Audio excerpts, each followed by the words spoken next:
Greetings. I'm going to do a reaction video here for the Usyk versus Fury fight number 2, and I'll give you what my scorecard was. I'll make the case for both fighters, as I want to approach this with a non-bias point of view. I online and I see so many comments that are just absolute troll remarks, like Fury's shot or over the hill or whatever the case might be. Usyk won clearly. All this nonsense. Some of it I really can't take with nothing more than a grain of salt, because it's pretty apparent that there's some extreme biases going on, and really a very biased opinion is something that I'm not really interested in. So I've been trying to, through the course of analyzing fighters, to have a very non-biased approach to things, and hopefully you find it refreshing. So I'm going to quick go through my scorecards here. Now, I'm a bit unusual, a little bit on the scoring, as I tend to side more with earlier attempts at scoring in boxing history, where they actually had even rounds. It seems to be a trend of modern times, when people just refuse to give even rounds, and that's just not how I score fights. You know, if it's razor thin and no one really took any upper hand, I'll give a 10-10 round, which would be even. So we're going to go through round by round here. My notes here. Round 1 I have as even, so it'd be a 10-10. This is the beginning round, and both fighters are feeling each other out, and nobody really had any advantage here. So round 2 I have for Tyson Fury. Round 3 I have for Tyson Fury. Round 4, this round I had as even. This is a pretty big round 4 there. Both fighters actually landed good shots there. Usyk had the better part of the beginning of the round, and some people might have round 4 with Usyk. It's debatable. Rewatching it the second time, both fighters landed pretty big shots in round 4, so I gave that round as even. Okay. Round 5 was the easiest win for Fury with all the rounds here. He just landed the bigger shots of the two. So round 6 I have for Usyk. He landed the biggest shot in this round, round 6. Round 7 I have for Usyk. This was the one, round 7. If you're watching, it's the one where Fury actually starts his backpedal, and he starts backing up quite a bit. Some of my notes here is this is the round where he started gasping for big gulps of air. You know, this is when the weight was catching up with Fury in round 7 here, and when he kind of started losing his momentum here. Let's see. Round 8 I have for Usyk. He landed. It was the notes on here was the very first time that Tyson Fury landed an uppercut that the announcers announced in this round. So round 8 is pretty deep into the round for an uppercut. That's actually false, though, because he did land a big uppercut on him in an earlier round that I noticed. So, but they are true in the matter that the Fury wasn't throwing very many uppercuts. Round 9 I have for Usyk. This is the round where Fury starts hugging. This round is really, really close, and I feel that Usyk took it at the very end of the round, round 9. And Round 10, I have for Usyk. This is again a very, very close round. These are razor thin here. Round 11, I have for Usyk. This is the round where Fury really started developing the prominent black mark under his eye. Usyk hurt Fury in this round and had him backpedaling a little bit on the ropes here. And round 12, I also have for Usyk. And round 12, again, was a very, very close round, very much like rounds 8 and 10. Sorry, 9 and 10.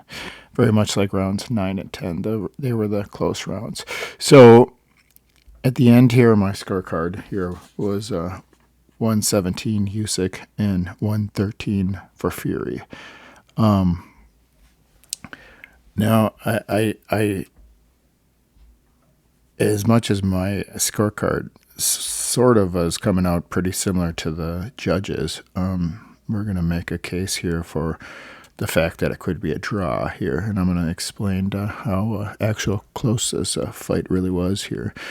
And so round 9s and 10 were the most razor-thin close rounds. Now, as far as the fan voting goes, which is numerous people having a toll, so an opinion, so it's much more accurate than one person stating a very biased opinion. I do tend to show some credit for fan scoring. They had Fury winning rounds 9 and Fury winning rounds 10. Okay, so even if in the last really close round was round 12, so we're going to give round 12 to Usyk still, but following the fan voting, we give rounds 9 and then rounds 10 to Fury, which, according to my scorecard here, would make the round or the end of the fight as 115 for Usyk and 115 for Fury, which would make the match a draw. And I seen on a article that a boxer, Frost is his name, I can't remember, but he had the match as a draw himself with his scoring, and the draw possibility seems highly likely here. It's really that close. It depends on how you score 2 rounds there, rounds 9 and round 10, and possibly a swing round in round 12. A lot of the scoring gets wonky with beginning rounds, but I just have a couple of even rounds there. So doing that and giving Fury on my scorecards, rounds 9 and 10 is the fan voting, which I did not give him, but as a fan voting, giving Fury those 2 rounds would make it 115 versus 115 and make that match a draw. So it was actually really that close of a fight. Basically, just a couple rounds are the determining factor on how actual close it was. So I tend to believe in Frank Warren's latest statement, where he's saying that the fight was much closer than the judges. I think that's a pretty fair assessment. My scoring was actually a little bit more towards the judges' side, but I can very much see people's opinion of having it a draw. It's a very logical argument, and it's quite possibly it could have been a draw on a particular judge's scorecard.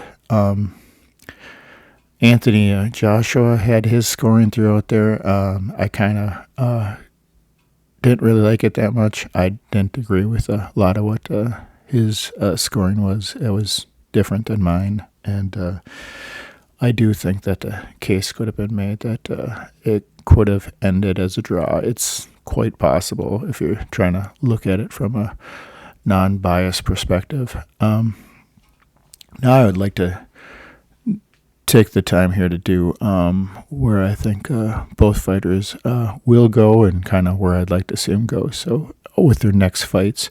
So Fury's already kind of desired the same match for years with Anthony Joshua. That's probably one of his next matches would be Anthony Joshua versus Tyson Fury.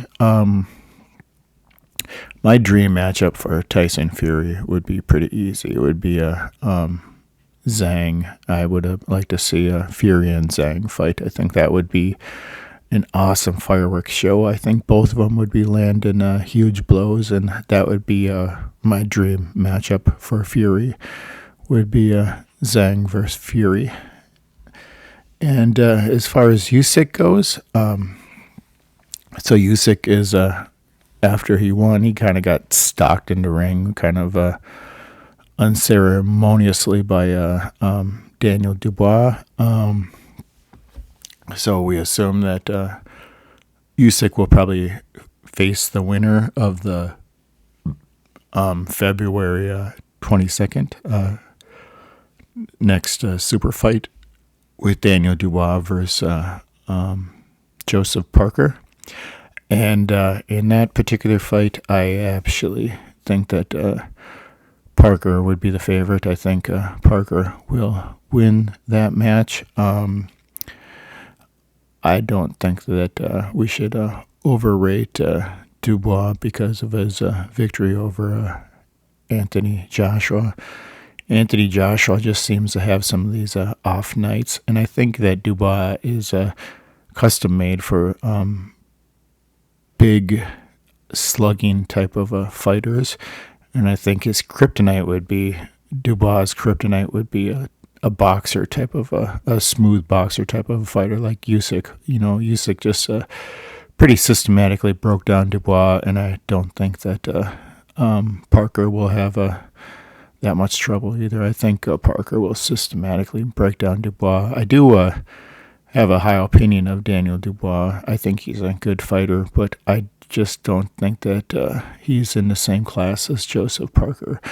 And so as far as Usyk goes, I think for me, my dream match with Usyk is always been the same one that I've had for multiple years here, would be to actually have him face a real pure boxer, because most of Usyk's opponents, Joshua and Dubois and Fury, none of them I would classify as a pure boxer. These guys are more of a slugger type. A lot of them are stiff and awkward. Like Joshua is definitely a very stiff. Dubois is not stiff at all, but Fury could be very upright, and they're just not boxers putting out high volume. And I think the perfect match for Usyk would be Joseph Parker versus Usyk. I think that would be my dream match, and I think that that fight together, I think, would have an opportunity to break CompuBox numbers of something similar to like a David Tua versus Ike Iguabuchi. So I think that would be a very dynamite fight. Joseph Parker versus Oleksandr Usyk. I think that would be A+ fight, and I actually think it would be more competitive than Fury versus Usyk. That's just my opinion. I think Parker has come light years since his Andy Ruiz fight. He's completely redefined his body. It looks completely different from the earlier matches of his career. He's well oiled. He's slick. He's smooth. He's got a good chin. He's ready to go. So, and Dubois, I just don't think has traveled light years since his loss to Usyk. I believe he probably has improved, but I don't think it's as much as some people might estimate. So I would have Parker as a favorite versus Dubois, and we'll see how it turns out. As far as Fury goes, somehow I'd like to see him fight Zhang. I think that's the match that would be the most fantastic for an outcome. That would be very entertaining. It would be how I'd put it. So those are my thoughts on the Tyson Fury versus Usyk match, and I believe that probably in the future that they could possibly fight a third time. It's possible. The fights are razor thin, so I guess they are matched pretty evenly. So I guess a third match could be entertaining, but whether it happens or not, we're not exactly sure. But Usyk is proved superior over Tyson Fury without any doubt, I would say, as far as the legacy of their careers go. So thanks for listening.